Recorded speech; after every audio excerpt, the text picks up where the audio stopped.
Hello guys, I am Arun. நமது பூமியிலேயே மிகவும் குளிரான பகுதி எது அப்படின்னு கேட்டிங்கன்னா அது அண்டார்டிகா. அண்டார்டிகாவில் டிஃப்ரெண்ட் கண்ட்ரிஸோட லேபரட்டரி இருக்குது. ஒரு வருடத்துக்கு 6 மாதத்துக்கு சூரிய வெளிச்சமே அண்டார்டிகாவில் இருக்காது. பூமியில் உள்ள 70% ஆஃப் ஃப்ரெஷ் வாட்டர் அண்டார்டிகாவில் தான் இருக்குது. அண்டார்டிகா ஃபுல்லாகவே ஐஸ்னால கவர் பண்ணப்பட்டிருக்கு. பூமியோட எர்த்தோட குளோபல் வார்மிங்க்கு அண்டார்டிகாவில் இருக்கக்கூடிய பனிக்கட்டி உருகிறது தான் காரணம். இப்போ ரீசெண்டாக அண்டார்டிகாவில் ஒரு சயின்டிஸ்ட் டீம் அண்டார்டிகா பனிக்கட்டிக்கு அடியில் துளையிட்டு சில சாம்பிள்ஸை கலெக்ட் பண்ணுறாங்க. கலெக்ட் பண்ணப்பட்ட அந்த சாம்பிள்ஸில் ரேர் இரும்பை கண்டுபிடிக்கிறாங்க.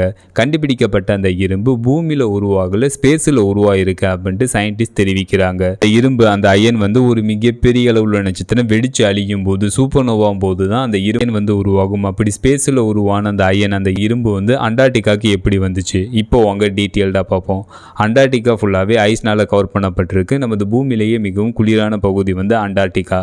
அண்டார்டிகாவில் இப்போ ரீசெண்டாக ஜெர்மன் சயின்டிஸ்ட் அண்டார்டிகாவில் பனிக்கட்டிகளுக்கு அடியில் ட்ரில் பண்ணி 295 கிலோ பனி ஐஸை கலெக்ட் பண்ணுறாங்க. கலெக்ட் பண்ணப்பட்ட அந்த 295 கிலோ ஐஸ் பனியை அவங்க அனலைஸ் பண்ணுறாங்க.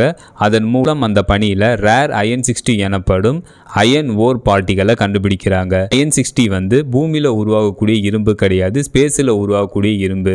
அதாவது ஒரு மிகப்பெரிய அளவுள்ள நட்சத்திரம் வெடிச்சு அழியும் போது, சூப்பர்னோவாகும் போது அயன் 60 அயன் ஓர் பார்ட்டிகள் உருவாகும். அதை இன்னும் கொஞ்சம் டீட்டெயில்டாக சொல்லணும்னா, நட்சத்திரங்களின் நிறைய விட 8 மடங்குலேருந்து 30 மடங்குக்குள்ளே இருக்கிற நட்சத்திரங்கள் எந்த அளவு பிரைட்னஸை வெளிப்படுத்திட்டுச்சோ அதை விட பல மடங்கு பிரைட்னஸோட வெடிச்சு அழியும் போது, சூப்பர்னோவாகும் போது இந்த அயன் 60 இரும்பு உருவாகும். அப்படி பல ஆண்டுகளுக்கு முன்பு உருவான அயன் 60 அயன் ஓர் பார்ட்டிகள் நமது பூமியில குறிப்பா அண்டார்டிகாக்கு மேல மழையாக பெய்திருக்கு. அயன் 60 ஓர் அண்டார்டிகாக்கு மேல பனியில அப்படியே ஃப்ரீஸ் ஆகுது. அதை தான் இப்ப ரீசெண்டா சயின்டிஸ்ட் கண்டுபிடிச்சிருக்காங்க. நம்ம இப்ப பார்த்தது ஒரு மிகப்பெரிய அளவுள்ள நட்சத்திரம் வெடிச்சு அழியும் போது உருவான இரும்பு நம்ம பூமியோட அண்டார்டிகாக்கு எப்படி வந்துச்சுன்னு அதை பத்தி தான் நம்ம இப்போ பார்த்தோம்.